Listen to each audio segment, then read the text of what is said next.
Hi, this is Melissa for Boxing News TV and I'm here with Tyson's dad, John Fury. How are we today? Very well, how are you? I'm good, I'm a bit hot and everyone's grabbing everyone and it's a little bit crazy, but apart from that... I'm even hotter sat next to you at my time of life. Beautiful, isn't she?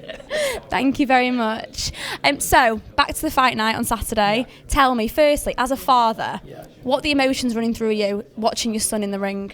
Well, I know the work we've put in. It's been intense.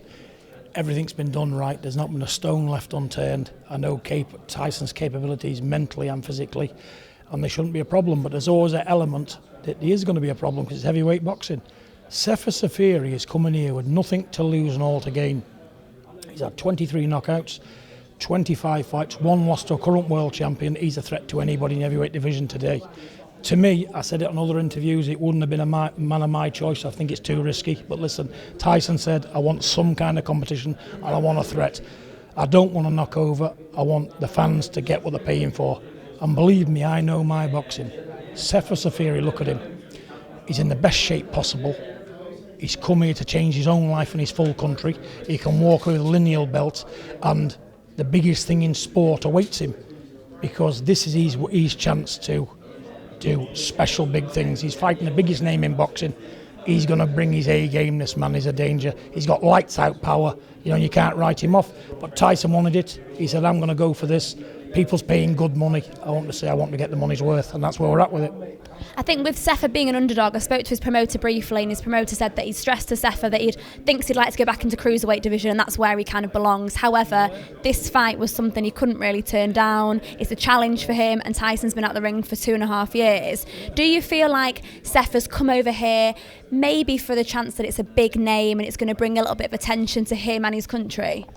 Yes and no, but he's come over here for himself, and there's a man sat there, and I seen in his eyes he's got a lot of belief in what he can do. He knows he's got the power to change everything, and he knows that he'll probably never get this chance ever again on this bigger stage with a name like Tyson Fury. And why not? It's a gamble for him, but gambles do pay off. Spoke to Ben briefly before. How much influence has Ben had in the new Tyson Fury you're going to see? A lot. He's changed Tyson's life. He's brought Tyson back from obscurity to where we're at now. I think in 5 years he'll be one of the best trainers in the whole of the world. He's fresh, he's intelligent, he gives as good as he gets, and he gets what he wants. And if Tyson's wrong and he's doing something wrong, Ben will tell him.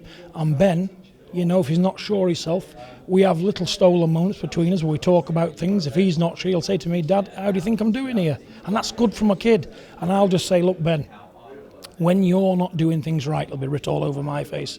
Every time you come to me and I'm smiling, you're doing things right. Fabulous. Couldn't fault Ben.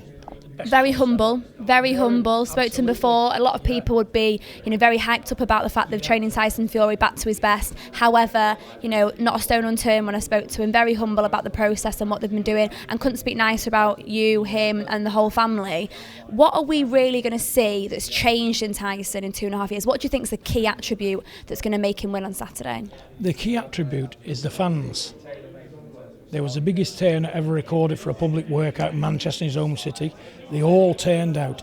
Tyson isn't boxing for money, for gain, or for fame. He's doing it to be loved by the fans. He's always craved fans' attention in his home city, and now he's relating to people, they're relating to him, and he's going to perform for them. He doesn't want to let them down. It's all about the fans and people he can help outside of boxing who suffered the same problems as Tyson. Because outside of boxing, there's a lot of people got a lot of problems, and he's on a platform, Tyson, to change their lives as well, because he's saying, look, I'm 6'9", 20 stone, the heavyweight champion of the world, and I've said I have a problem. I'm an emotional wreck, I need help. And if he can say it, there's no need to bottle it up inside, because people saying, okay, if Tyson Fury's come out with it and saying he can beat it, and he has beat it, it's there to be seen, he's helping others. They'll click on and say, they'll get stuff from him, they'll get encouragement from him, they'll get self-belief from him, and that stuff you can't buy. I think mental health is something that's massed a lot in this country. There's a lot of people suffering, not only in the sporting industry, but just your normal day-to-day people. Is it something you think after the win on Saturday, Tyson's going to maybe focus on a bit more, spend a little more time using his platform to help other people? He does now, behind closed doors, out of the public eye. He'll sit down with an homeless guy for an hour, he'll talk to him, he'll say, listen, this isn't a choice. There's jobs everywhere. Seek professional help. He gives good, solid advice. And as he's leaving, he always makes sure they got money for food and drink. And he says there's always help out there. It's just being, sensible enough to say, I need help. I'm going to the right people. There's specialists out there in the field can move mountains. They can help anybody. And self-belief, it can beat cancer. It can beat anything. Most things. There's no such thing as can't, because there's too many people out there want to help you. It's whether you want it or not. You can lead a horse to water, but it's up to the horse whether it drinks or not. And I do believe Tyson can tap into that part of people's brain to say, here I am, where's this help? Tyson, he's had the help, he's come out, he's won, he's back competing at the top level again. And it's just going to do so much outside the ring as what it is inside the ring. And for Tyson, the boxing part is a small part of it, because he knows how good he is. He's the most talented heavyweight since Muhammad Ali. He can box, he can move. He's a very, very superior, intelligent fighter. That's not enough for Tyson. He wants to help people outside, what's looking in. He wants people to be in that crowd with problems to say, you know what, come on, you need it, do it, get it, it's there, and I'm going to open the door for you. Just like Moses led his people, he'll lead a lot of people needing help.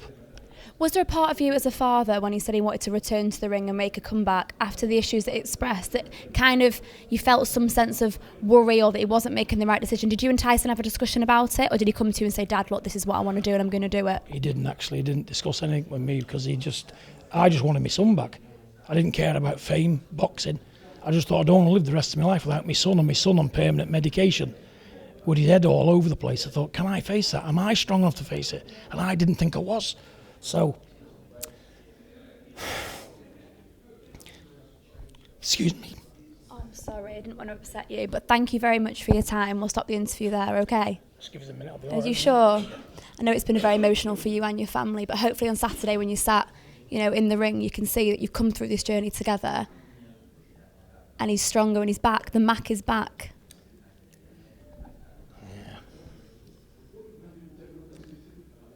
Yeah, he's back, and like I said to you before, as you can see by the state of me, what we've been through. On to something a bit more positive. On Saturday night, you're going to be there, you're going to be ringside, you're going to be shouting his name, all his friends and family are going to be there. Are you going to make a prediction? I'm not, I don't make predictions. I'm just going to let the public enjoy Tyson. And what can we expect of him 2018? I'll tell you what to expect. A dazzling display of boxing. And, he just wants to give the public what they've paid for, to see Tyson do what he does best, entertain the public, and that's what he's been born to do. This is just a part of his life, boxing. It's what's going to happen after all this and what he does after it all. When did he start boxing? He's been boxing when 10 years old. Did you always know he was good when you first saw him? The people used to say... Good from the day he was born. Look at his name. Yeah, no, definitely. Thank you very much for your time. Thank you. Wish you all the best on Saturday. Thank you Thank you for opening up to us as well. Really appreciate it. Thank you.